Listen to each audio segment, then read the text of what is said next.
is just has questions about faith, has doubts about God, about Christianity, and all those kinds of things. We're really in a series where it's really geared toward you. Now, for those of us who have been Christians for a while, this is also for us.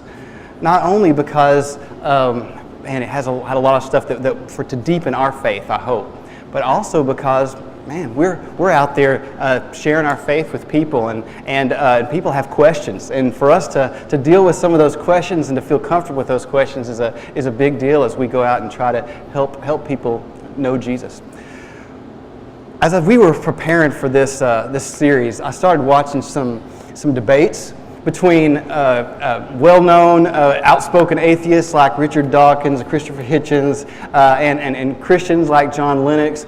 And I would listen to them debate, and I was always really pretty fascinating, really interesting. But I would get frustrated sometimes with both. But when sometimes the atheists would start talking about things they reject about God, and I would be like, wait a minute.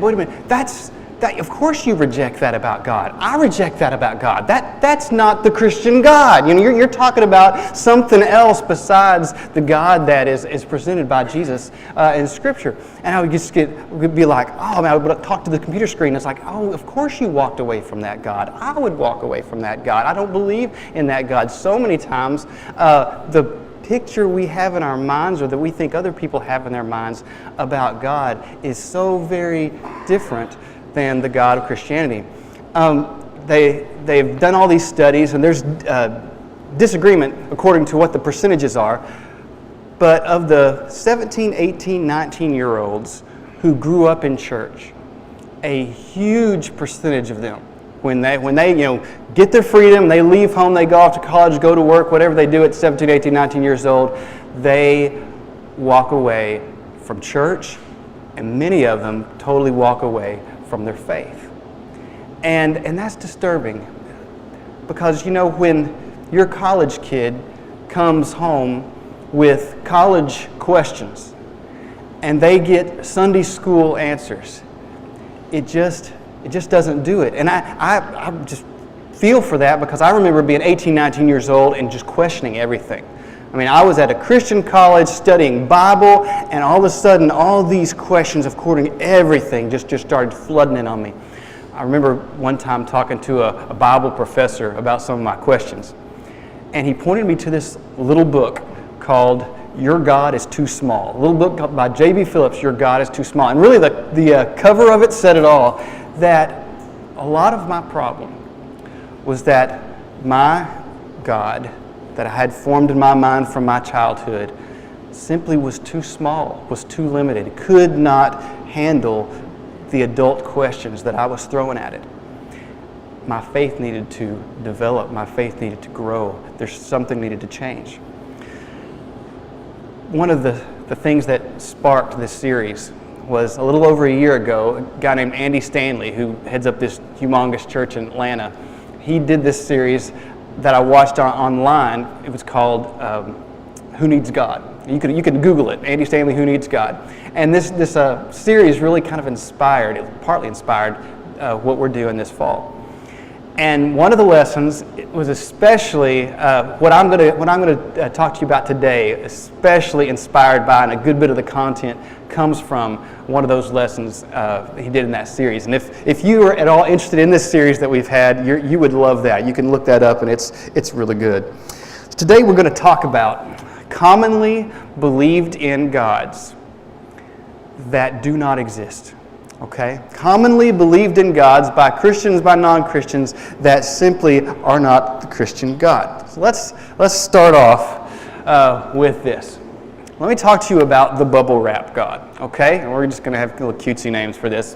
I hope that doesn't offend you. The Bubblewrap God basically says this: if you believe in God, and you generally do what is right, you're a good person, then God will keep bad things from happening to you. That God will protect you from bad things happening. And as you probably know, this God does not exist.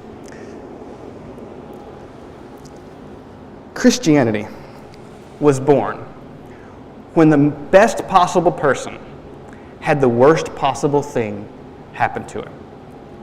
And Jesus, before that terrible thing happened to him, he told his followers, look, if you're my follower, bad things are going to happen to you. In fact, he not only said there's going to be bad things that happen to you despite the fact of your faith.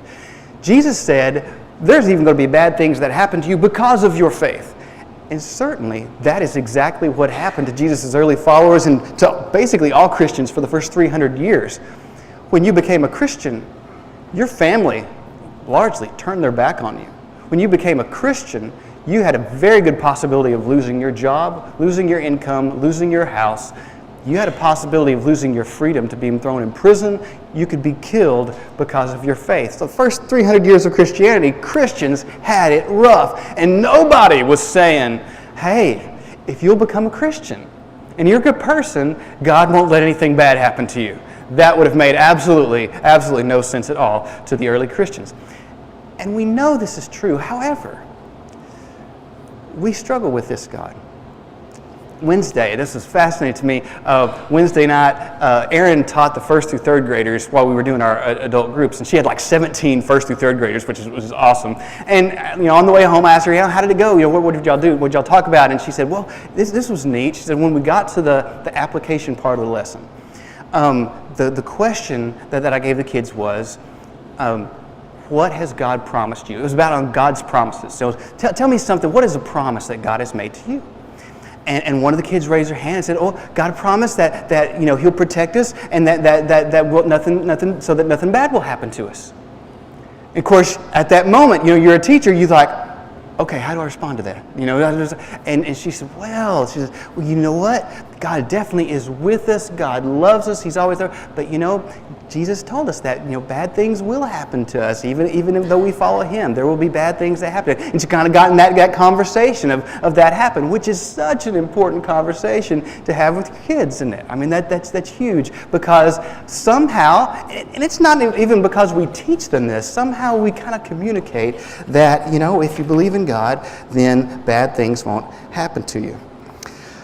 The Bubblewrap God is a God that does not exist. Well, here's another one. We'll call this the feelgood God, okay? This is the God who, if you are close to Him, if you generally do what is right and you're close to Him, you will feel His presence, that you'll always feel the presence of God with you everywhere you go. A lot of you may have had childhood experiences, or maybe adult experiences, where maybe you went to church camp or some kind of event, some kind of worship experience, or maybe just by yourself out in the woods, and you just felt the presence of God. Just as real, just as tangible to you as you could ever. You knew God was there, and you knew He was working in your life, and you knew it. But that was quite a while ago. That hasn't happened in a long time, perhaps. And now you go to church, maybe you go to church services, and you sing songs and you pray and you do some things, but you don't really feel anything. No kind of that sense of the presence of God is not there. And you think, well, maybe what I experienced back then, maybe it was just kind of an emotional thing. I got worked up, and I guess if I don't feel Him, maybe He's not really there. Who told you that you would always feel the presence of God?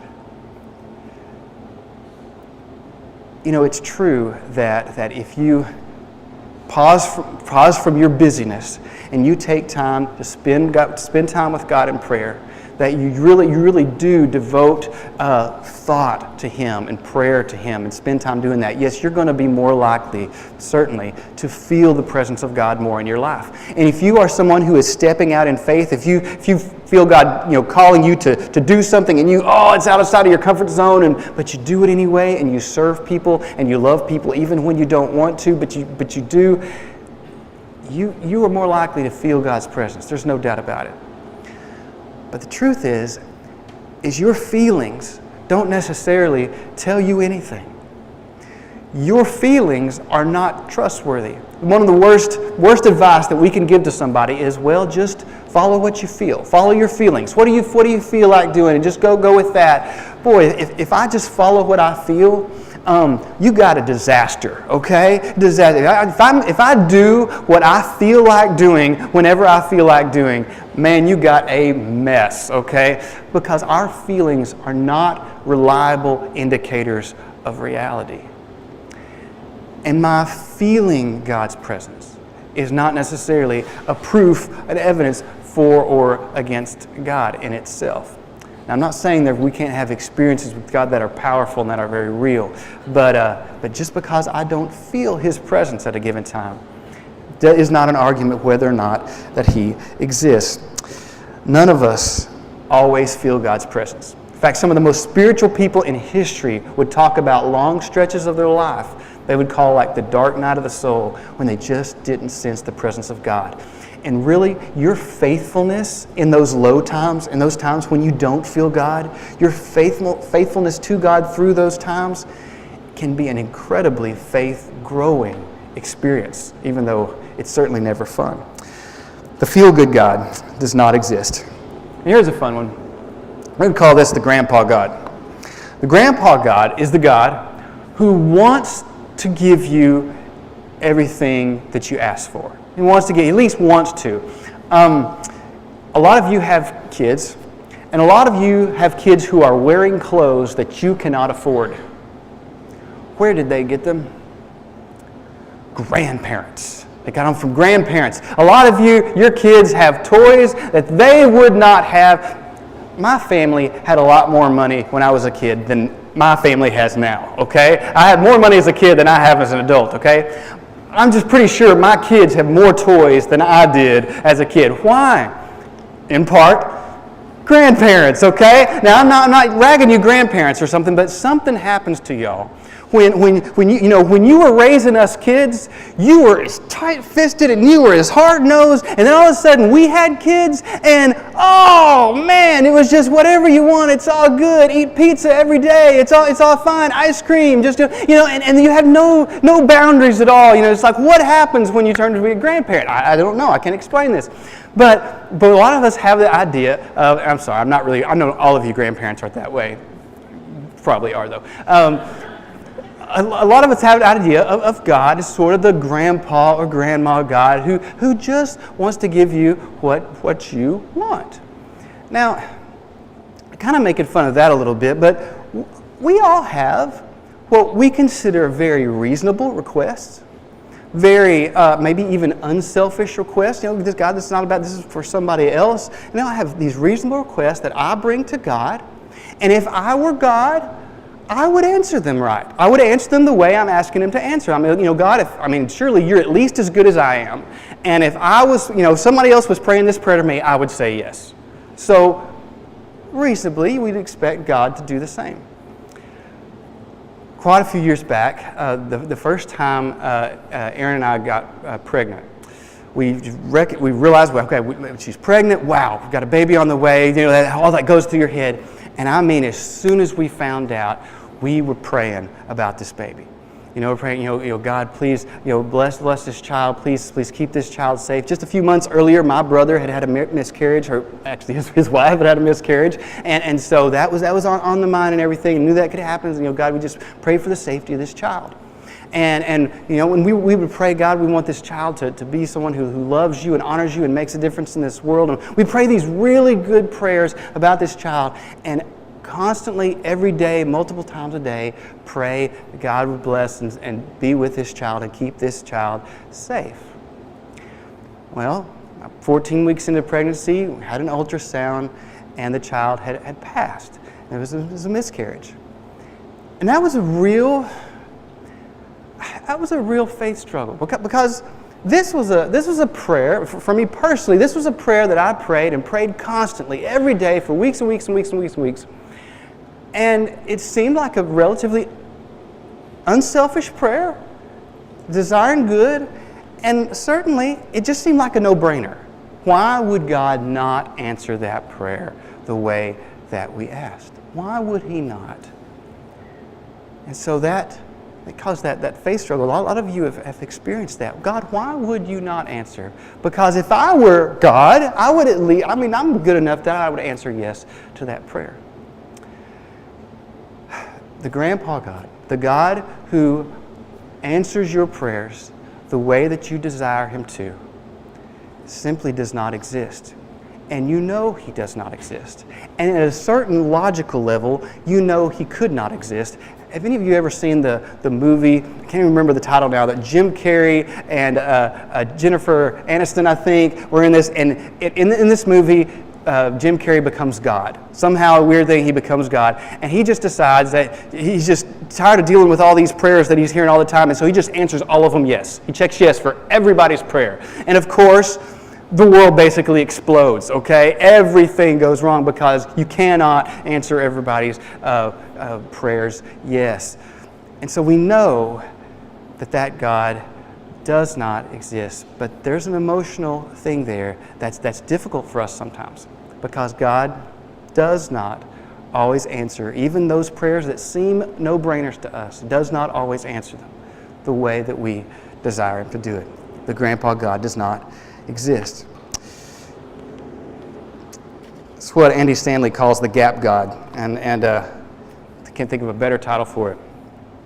The gap God is the God who conveniently shows up anytime there is something that you cannot explain. You lose your keys. You're searching all through the house for your keys. You're frantic, trying to find your keys. And in the searching for your keys, you not only find your keys, you find this check that you had lost several weeks ago worth hundreds of dollars. And you find it, it's like, oh my goodness, this is a God thing. God must have had me lose my keys so that I could find this check and it could tell, okay, that may be, that also may not be, okay? Just because something is unexplainable does not necessarily mean that God directly made it happen. This really gets us in trouble when it comes to experts making some kind of discovery. And boy, this amazing thing has happened, or this amazing discovery has been made, and they can't explain it. They don't have an answer to it. You know, science does not have an answer to it. And so a lot of times Christians go, there you go. That's God. That's God. That is the work of God. You can't explain it by science, can't explain it, and so that must necessarily be God. Here's the problem with that. What is unexplainable today just might be explainable tomorrow. Something that happens that I cannot explain today may be figured out and be explained tomorrow. If my faith is simply based on what I cannot explain, I am setting myself up to lose, or my kids to lose, or those around me to lose faith. Because Christian faith is not based on the unexplainable. Christian faith is based on the explainable. Christian faith is not blind faith in something that you simply have no evidence of. We're going to be talking about this a lot in the next few weeks. Christian faith is based on events that we do have evidence of, okay? Christian faith is based on the explainable, not the unexplainable. Now, there are many unexplainable things, and certainly God is in all the unexplainable, but our faith is not based on things that we cannot explain. Christian faith actually is found between the gaps. The gap God does not exist. Now, closely related to the gap God is, I'm going backwards, aren't I?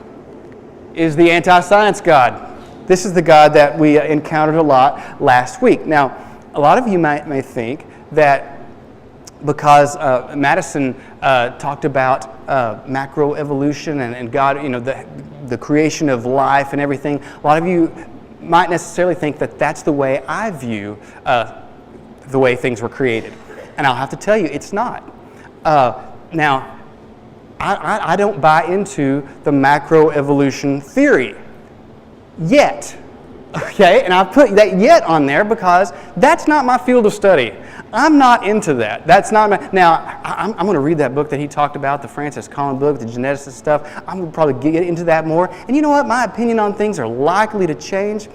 But what I hope that you got from Madison's deal is that you mean that you can have a different view of the first 3 chapters of Genesis and still be a Christian?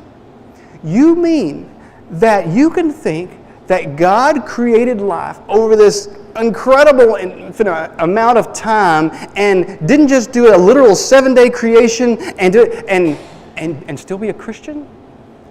And the answer is yes. Yes. Science is simply the study of God's creation. And scientists, by the way, scientists are not our enemies, okay? If you're a faithful, science is not your enemy. Now, there are scientists who have a crusade against Christians and unfairly criticize God, like some of the people I mentioned earlier. And there are also Christians who unfairly demonize scientists. But those are not in opposition.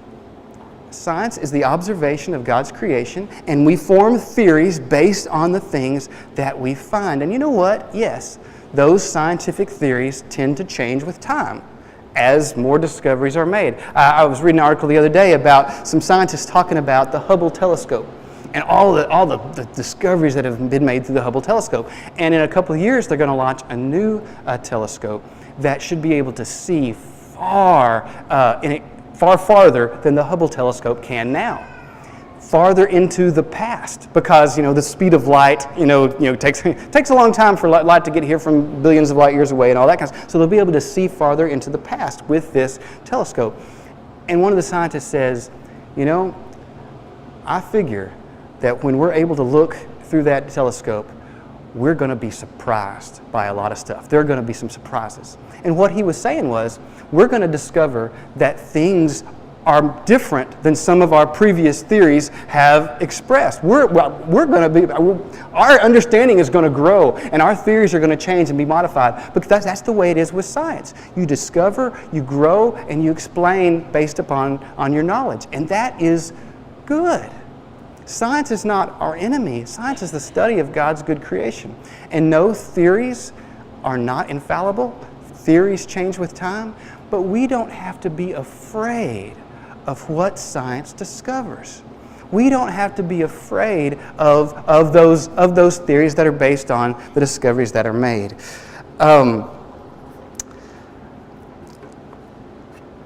We do ourselves and our skeptical friends and our children a big what's the word that I'm looking for? Disfavor. I don't know if is that a word? We don't do them a favor when we set them up so that when they are faced with scientific facts that do not jive with their idea of God, that it destroys their faith. Because they shouldn't ever, ever do that. Christians do not need to be afraid of scientific evidence because we believe in the God who created our world and all its science. God made it, let's study it and learn. Now, onto a God that a lot of you have a lot of familiarity with, and we'll call this God the Drill Sergeant God. Okay? The Drill Sergeant God may love you deep down, but he does not like you. He does not want you having fun. He does not want you having sex. He does not want you to have any pleasure beyond what is absolutely necessary, because his job is to whip you into shape, get you up, get you to fall in line, do what you're supposed to do, and shape up, buddy. That's what the drill sergeant is trying to do. One thing that's consistently true about the drill sergeant God is that you don't measure up. You don't measure up. You can never measure up. You're a sorry piece of slop and an embarrassment to the mother who bore you. You've got about as much chance of succeeding in life as you've got a chance of growing a third arm. You're a disappointment. You're a loser. You're a sorry excuse for a human being, and you should feel terrible about yourself and feel guilty all the time because you need to shape up. A lot of you know that God, right? A lot of you grew up with that idea of God, and many of you, as soon as you got old enough to get out on your own, you bolted as fast as you could from that God. As well you should. Because that's not the God of Christianity. That's never been the God of Christianity. That's not even the God of the Old Testament, okay? The problem with the drill sergeant God is that even though you might leave him, and I'm figuring if you're here, at some level you've tried to leave the drill sergeant God behind, okay? Because you recognize, hey, they don't talk about God in the sort of way that I ran away from. But the thing about the drill sergeant God is he tends to hang around even when you've tried to leave him back. That guilt, that sense, that insecurity, that sense of not measuring up, that obsession with all the mistakes you've made and how lousy you are, that tends to hang with you. It's really hard to shake. And the drill sergeant God, he may get you to do some good things. You may do some good things out of guilt, but they won't be for the right reason. And they won't make you more like Jesus, because following the drill sergeant God doesn't make you more like Jesus. It actually makes you less like Jesus. And a lot of you have experienced that, and you know it to be true. The drill sergeant God is not the God of Christianity. He only exists in our minds. Let's do one more. And this God is often the reaction against the drill sergeant God. We'll call this the nothing but love God. Okay? The nothing but love God cares about one thing. Love. True love. And if you've never seen The Princess Bride, you totally don't get that, and I'm sorry. But the nothing but love God is this big puffball of love. He just loves, and he loves everybody, and everybody is good. Everybody is okay. He just wants us to get along. He just wants us to care about each other, support each other, and to be there for each other. The nothing but love God doesn't really care that much about morality. Morality, that's just kind of something that humans kind of come up with anyway. The nothing but love God is not really, doesn't really care so much about sin. I mean, you sin, I sin, everybody sins. It's just not a big deal. Nothing but love God is accepting of whatever lifestyle that you might choose, as long as it's not violent or something like that, because he just loves, and he just wants us all to love and just to get along. There's a good chance that this God might be your God, because the nothing but love God is very, very popular in our world. This is kind of the going God in our culture today. The problem with the nothing but love God is that it amplifies one important characteristic of God to the exclusion of every other characteristic of God. God is love. He is love. 1 John 4:8, God is love. And God is also holy. God is also righteous. God is also pure. He is just. He has genuine wrath towards sin. He rejects that which is opposed to his purposes in this world. A God who didn't hate evil would not be a good God. A good God must oppose that which is evil. Now, those who believe in the nothing but love God don't intend to do this, but this ends up being a natural consequence. The nothing but love God tends to reduce love to mere acceptance, to mere tolerance. Love is the hardest thing in this world to do. Love is giving up of yourself. It is laying your life down. Love is self-sacrifice. Love is always inconvenient, and it's always costly. Love is difficult, and it's real, and it is truly, truly good. But in the nothing but love God, love tends to acceptance. Hey, we just get along.